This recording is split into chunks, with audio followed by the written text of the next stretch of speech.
আসসালামু আলাইকুম বন্ধুরা, কেমন আছো? আশা করি সবাই ভালো আছো। আলহামদুলিল্লাহ, আমিও ইনশাল্লাহ ভালো আছি।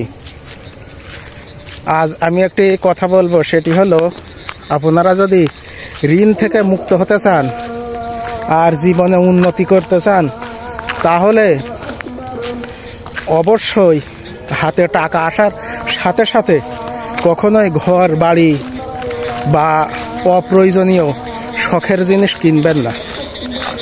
কেননা নিজেকে যদি প্রতিষ্ঠিত করতে হয়, নিজের দেহকে সুস্থ রাখতে হবে এবং কর্মক্ষম রাখতে হবে। আর যদি পুঁজি শূন্য হয়ে যায়, তাহলে কিন্তু তোমার খাওয়া পড়া চিকিৎসা শিক্ষার অভাব হবে, যার ফলে তুমি আর কিন্তু উন্নতি করতে পারবে না।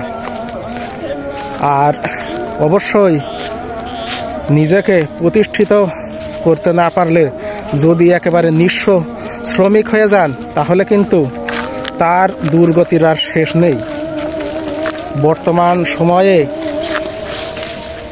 যে পরিমাণ খাদ্য খাবারের দাম, পোশাক আশাক, ঔষধের দাম, তা এখানে কিন্তু ঋণ করে ঘর বাড়ি করা, মোটর সাইকেল কিনে, এটা কিন্তু অত্যন্ত নিন্দনীয় কাজ।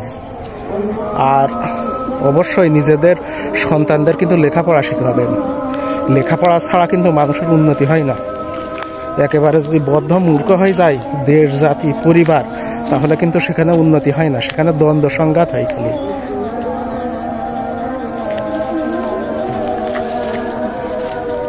তা সবাই ভালো থাকেন।